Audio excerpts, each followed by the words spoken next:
اس عنوان کی اہمیت کیا ہے؟ اس عنوان کے تحت ہم کیوں یہ سلسلہ دروس کا جاری کر رہے ہیں؟ اس کی 3 بنیادی وجوہات ہیں جو میرے سامنے ہیں۔ نمبر 1، ہم کو یہ معلوم ہو کہ واقعی سلف کا منہج کیا ہے اور کیا نہیں ہے۔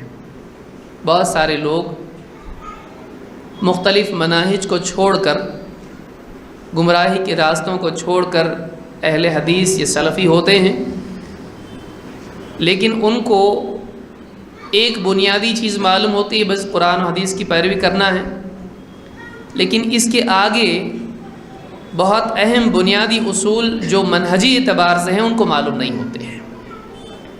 لہٰذا یہ لوگ جو منہج کو نہیں سمجھتے ہیں، ہر چیخنے والے، پکارنے والے، بلانے والے کے پیچھے دوڑ پڑتے ہیں۔ اگر وہ قرآن اور حدیث کا نام لے لیں، یہ اس کی بات مان لیتے ہیں، چاہے وہ اپنی طرف سے کچھ بھی بیان کریں۔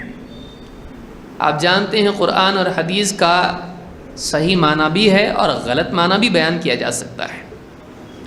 قرآن اور حدیث کے غلط معنی بیان کرنے کی وجہ سے ہی اتنے سارے فرقے ہوئے ہیں۔ کوئی فرقہ قرآن اور حدیث کو چھوڑ کر چلو نہیں بولتا ہے۔ لہٰذا ایک طبقہ، بہت بڑا طبقہ ایسا ہے جو قرآن و سنت کی پیروی کی چاہت دل میں رکھتا ہے، لیکن قرآن اور سنت کے سمجھنے کے لیے اس کے پاس صحیح اصول نہیں ہے، صحیح منہج اس کو معلوم نہیں ہے۔ لہٰذا ان دروس کا ایک مقصد یہ ہے کہ طلبۃ العلم کو صحیح منہج اور غلط منہج معلوم ہو۔ دوسرا مقصد اس کا کیا ہے؟ دوسرا مقصد اس کا یہ ہے کہ بہت سارے لوگ منہج ہی کا سرے سے انکار کرتے ہیں۔ وہ کہتے ہیں بھائی قرآن و حدیث ہمارے لیے کافی ہے، یہ منہج تیسری چیز کہاں سے لائے آپ؟ اور قرآن اور حدیث کے مقابلے میں صحابہ کی بات ہم نہیں مانیں گے، بلکہ سرے سے ہم صحابہ کی بات کو تسلیم ہی نہیں کریں گے۔ ایسا بھی طبقہ ہے۔ ہمارے لیے قرآن اور حدیث کافی ہے، اللہ اور اس کے رسول کے آگے یا اللہ اور اس کے رسول کو کے علاوہ ہم کسی اور کی نہیں مانتے ہیں، بس جو بھی ہے وہ قرآن اور حدیث، سلف نہیں۔ ایسے لوگوں کے لیے یہ دروس ہیں جن سے وہ سمجھیں کہ واقعی سلف کا منہج بھی ضروری ہے، اور سلف کا منہج کیا ہے، اس کی کیا اہمیت ہے، اس کی کیوں ضرورت ہے، خصوصاً اس دور میں جس میں اختلافات بہت بڑھ گئے ہیں۔ اور اللہ کے نبی صلی اللہ علیہ وسلم نے، جیسا کہ آپ دیکھیں گے، اختلاف کے دور ہی میں سلف کے منہج کی پیروی کی تلقین کی تھی۔ ایک ایک دلیل ہمارے سامنے آئے گی، جب اس پر ہم صحیح طور سے غور کریں گے تو سمجھ میں آ جائے گا۔ تو دوسری وجہ یہ ہے کہ بہت سارے لوگوں کے نزدیک منہج سلف کی سرے سے اہمیت نہیں ہے، بلکہ بعض لوگ اس کا انکار کرتے ہیں، اس کو ضروری نہیں سمجھتے بلکہ اس کو چھوڑتے ہیں۔ ان کے سامنے سلف کے منہج کی اہمیت واضح ہو، اس کے لیے بھی یہ دروس ہے۔ یہ ہوئی دوسری وجہ۔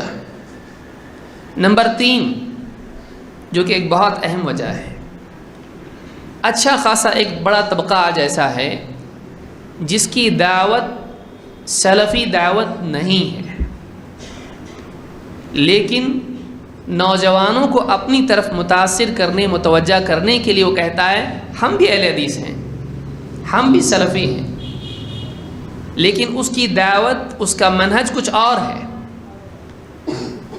لیبل لگانے سے چیز بدل نہیں جاتی ہے۔ اب دیکھیے، اللہ کے نبی صلی اللہ علیہ وسلم نے فرمایا تھا کہ بعد کے دور میں، آخری زمانے میں، لوگ شراب کا نام بدل کے اس کو حلال کر لیں گے۔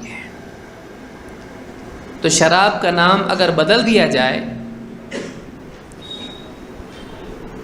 شربت رکھ دیا جائے، تو وہ حلال ہو جائے گی۔ نام اچھا رکھنے سے ایک غلط چیز صحیح نہیں ہو جاتی ہے۔ لہٰذا اس دور میں آپ کو دکھائی دے گا کہ بہت سارے وہ لوگ جو غلط منہج پر ہیں، وہ صرف اہل حدیث یا سلفی لیبل لگا کر لوگوں کو اپنی طرف متوجہ کرتے ہیں۔ ہم بھی اہل حدیث ہیں، لیکن ہم کو خلافت قائم کرنا ہے، اور اہل حدیث صرف طہارت اور نماز اور عقیدہ کب تک؟ اس سے آگے بھی کچھ ہے۔ اس سے آگے کیا ہے؟ خودکشی۔ اس سے آگے کیا ہے؟ جنگ و جدل، سازشیں اور بہت ساری خرافات۔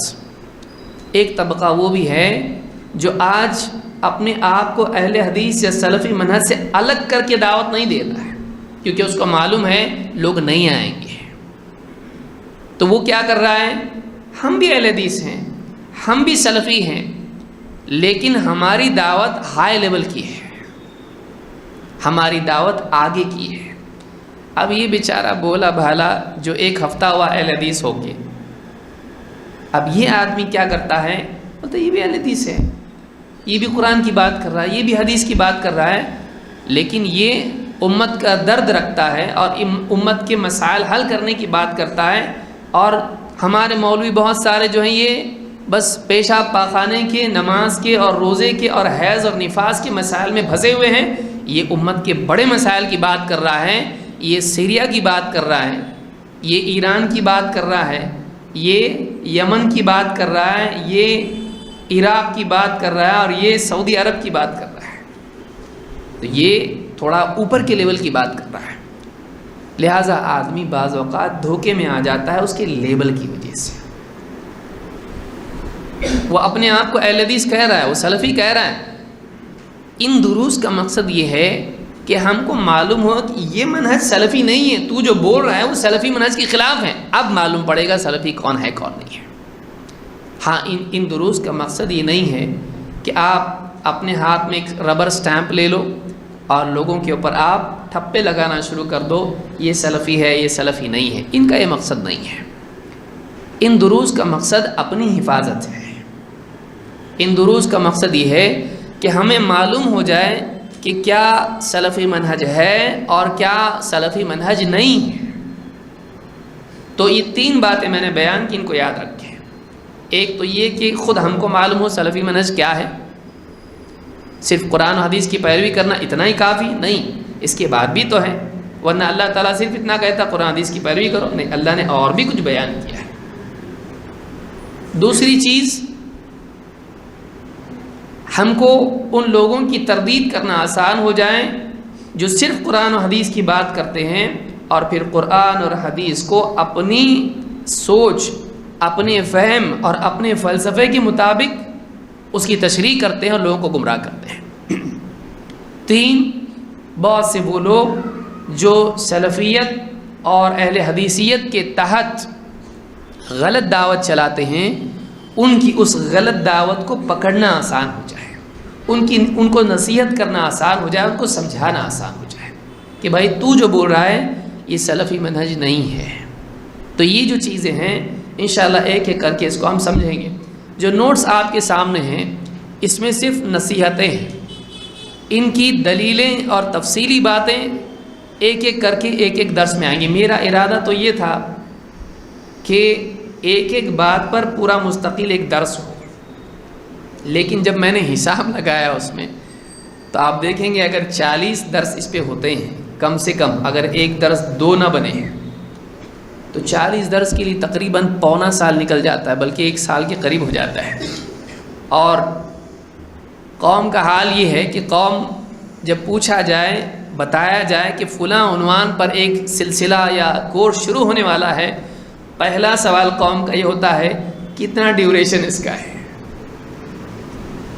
تو اس وجہ سے میں نے سوچا کہ نہیں، اس کو زیادہ طویل نہیں کریں گے، بلکہ اس کو مختصر ہی رکھیں گے اور کوشش کریں گے کہ 2-3 مہینوں میں یہ مکمل ہو جائے۔ اللہ کرے آسانی سے ساری باتیں بھی ہو جائیں اور وہ مکمل بھی ہو جائے۔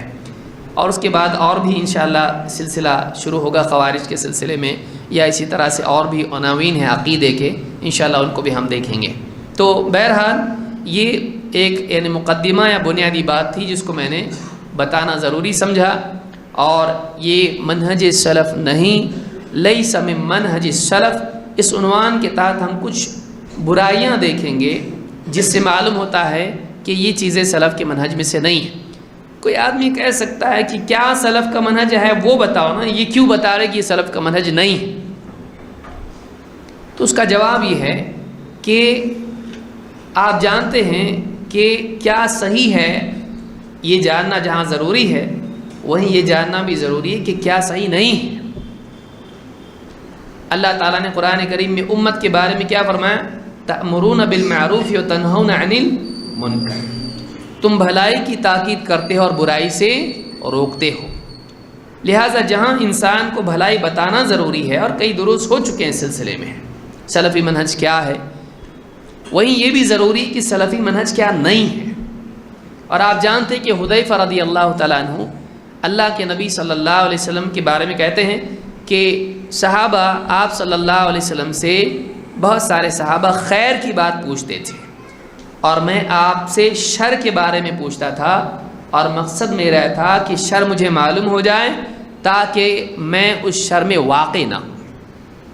ایک آدمی کو اگر معلوم ہو کہ کہاں گڑھا ہے، ٹھیک ہے یہ راستہ ہے، معلوم ہونا چاہیے کہ کہاں راستہ ہے، یہ بھی تو معلوم ہونا چاہیے کہ کہاں گڑھا ہے تاکہ میں اس گڑھے میں نہ گر جاؤں۔